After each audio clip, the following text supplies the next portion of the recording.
The first time I brought this up at the Colorado Association of Counties, CCI as we call it, a commissioner from Arapahoe County thought that this was a really great idea because it would make legislation for people to be nice to each other. And she actually thought that that's what I was pursuing.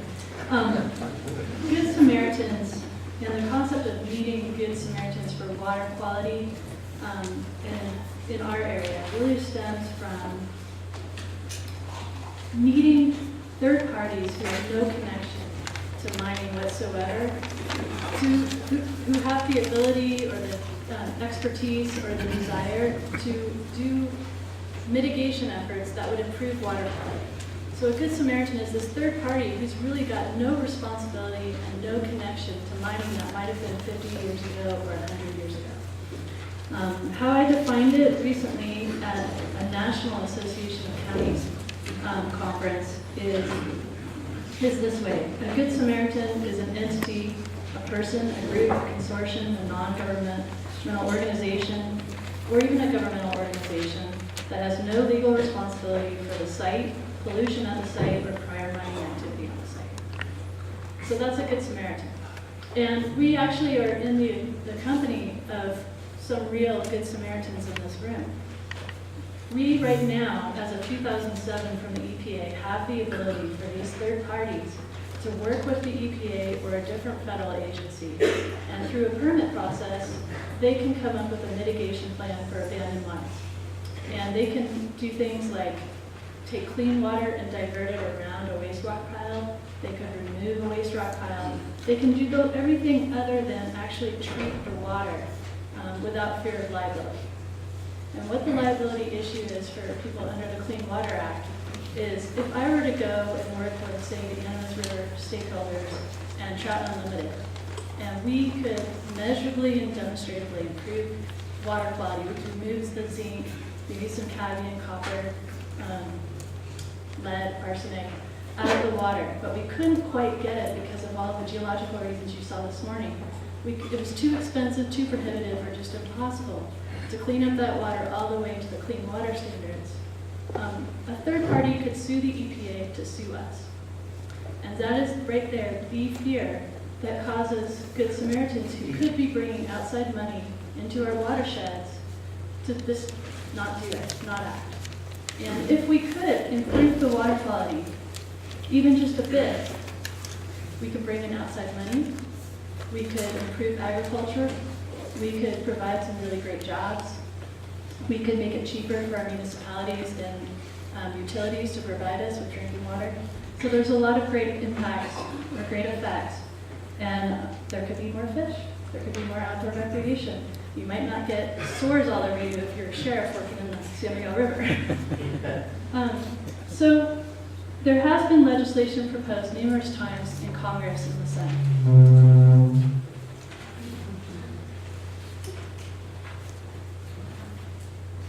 This thing is humming.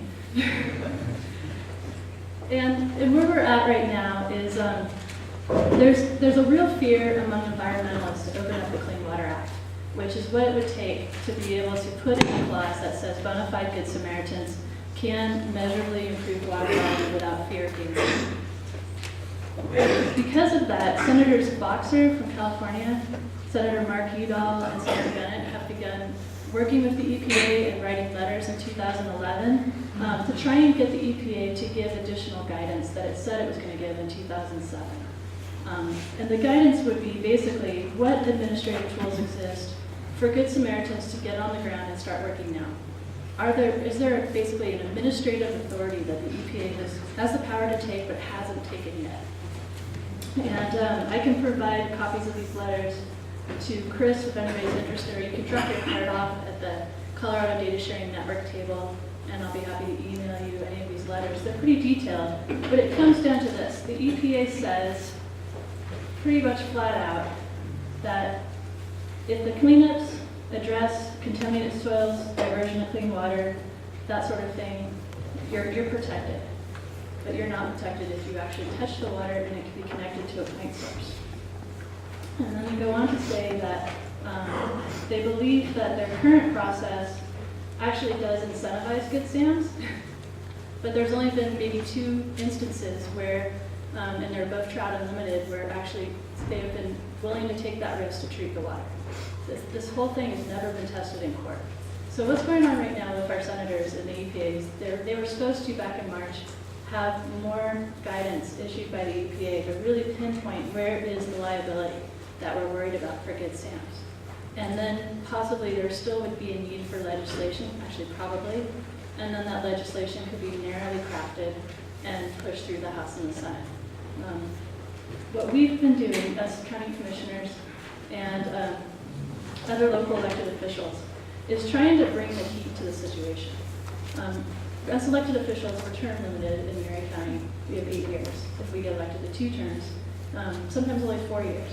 And I know that sounds like a long time, but when you're trying to build relationships all the way from the local level to the federal level and get some credence to actually get an issue as huge as this solved, it takes building relationships that can just take 3 years. So where we're at is, for the first time ever, National Association of Counties, which represents 3,100 some counties across the United States, for the first time ever, passed a resolution unanimously in 2 different steering committees, which was also kind of unheard of, unanimously in support of enacting Good Samaritan policy and our legislation immediately. That's the message that we sent to Capitol Hill, and that was huge. And in that, I want to thank Pete McKay and Art Good Times, Wally White, because those 3 commissioners from the other sides of the San Juans, they all co-sponsored this National Association of Counties resolution. And Senator Mark Udall is very aware of it. So hopefully from the momentum of bringing new attention to this issue, we can put the heat on the EPA to give us this guidance, and maybe we could actually have enough assurance that we could actually go ahead and start doing projects on the ground now.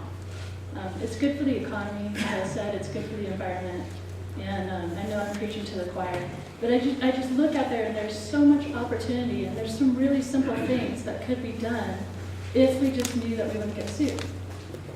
So the last part of the update, just to cut it all short, is I had an email from Jimmy Haig at Senator Mark Udall's office this morning, because I asked him if he had any new updates for me, and he said, no change yet.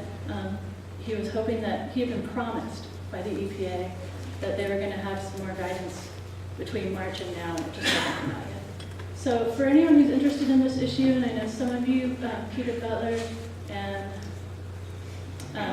actually Ridgeway's former mayor just got off the hot seat, Pat Willits, and I think a few others. You guys have been on like a 3-year or multi-year working group working on this issue. I really appreciate it.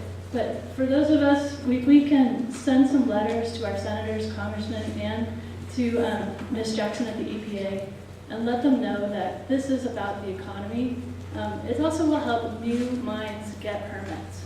If the water quality is improved in our watersheds, then they should be able to have a better time of getting some discharge permits for the new, better practiced, modern day mines.